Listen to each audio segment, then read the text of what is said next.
If anyone asked me with a gun on my head, Murad, which country would you go to for a longer term perspective? I would say Canada. And that is why I, Murad Beg, am also personally trying to get into Canada. So Canadian PR and citizenship was the easiest to get. But right now, they're rejecting visas left, right and center. I mean, the Canadian visa rejection rate is 60% right now.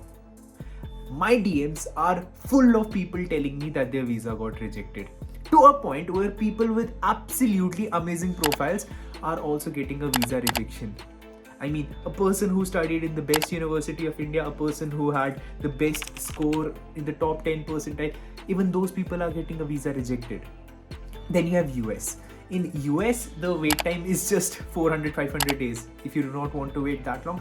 So that is why I am talking about other countries which can be a very good option, and one such country is definitely Singapore, which I feel like no one is talking about and can be a goldmine for international education. I feel like there is not a lot of information out there about Singapore, so let me break it down one by one. First, most important thing about Singapore is it has been ranked 6th city in the most livable cities for students abroad. I mean, ranking 6th means a lot. That means you have London over there, you have Toronto over there, but then you have Singapore ranked 6th. The number of people who are going to Melbourne, Toronto are huge, but there are not many people going to Singapore. And one major reason for that is there is not a lot of information about Singapore out there. Second thing is, some of the institutes that Singapore has are absolutely amazing.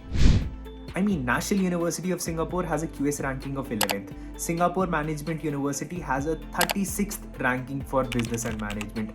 Nanyang Technological University is QS ranking 19th. SIM Global Education is somewhere around 301 to 350, which is thoda sa piche, but then when you think about it, IIM Ahmedabad se better rankings. Then you have Management Development Institute of Singapore, that is ranked 2nd in the Economics Safe City Index. Now the best thing is NUS has a placement rate of 93 to 100%. SMU has a placement rate of 96.2%. So these universities end up placing people all across the world, not only in Singapore. These degrees are recognized all across the world. I know people who studied from NUS and then ended up working in UK. So that's also possible. If you are in your 11th or 12th, then make sure to watch this video because there is a surprise for you. Now, if you're thinking about going to Singapore, there are 3 universities that I would recommend to you: NUS, SMU and Nanyang Technological University. These are the 3 universities where most of the international students end up going to. So NUS has 73.5% international students, SMU has 60.7%, and then Nanyang Technological University has 82% people. Now, many of these people would be coming from India as well. So you would have somewhere around 5 to 10% people coming from India. But one major thing is these Singapore universities have a lot of people coming from China. And I can fairly certainly say that 50% of the people who will be coming to these Singaporean universities would be from China. But then now you'll be thinking, oh God, that's 50%, that's a lot. But then if you think about any other international country, it's same everywhere.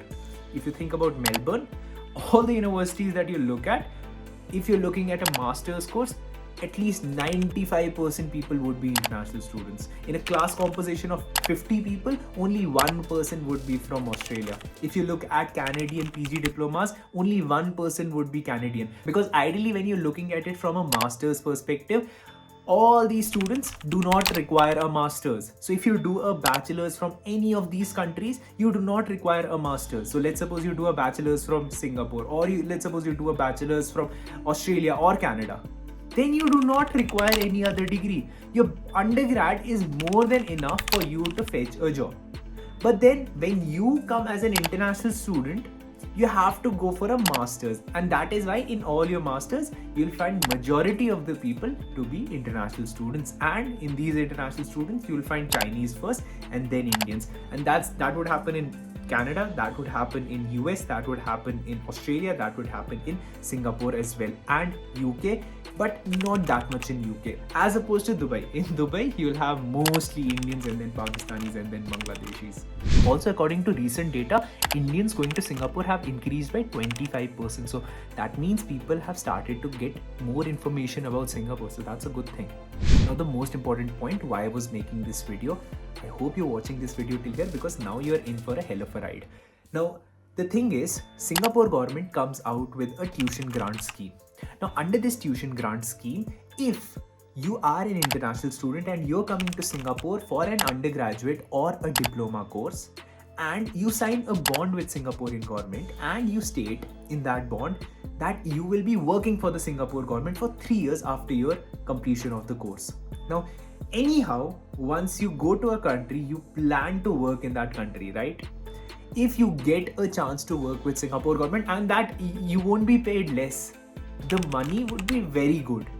So you sign that bond with Singaporean government that yes, I'll be working with you for 3 years, and in return for that, they will subsidize your undergraduate education to a huge extent. Sometimes they even end up subsidizing the 100% education for the students. And this is something not many people know about. And when I got to know about this, I was in my second year of college. I was ready to drop my first 2 years of bachelor's in India just to go for this. I wish someone told me this. Next thing about Singaporean education is the cost. So it would cost you somewhere roughly around $12,000 US dollars to study in Singapore for a year. That converts to roundly around 10 lakh rupees a year, which is slightly on an average side. And at the same time, but this is for a normal course. If you plan to go for an MBA, that would be very expensive. So let's suppose you plan to do an MBA from NUS, which is considered amongst the very good MBAs all across the world. There you will be spending around 45,000 US dollars. So that's a lot, right? So that would be somewhere around 35 lakh rupees. So yeah, considering in terms of education cost, that's a bit steep. Cost of living would completely depend on the student, but ideally the cost of living would be somewhere around 750 to 1500 Singaporean dollars for a student.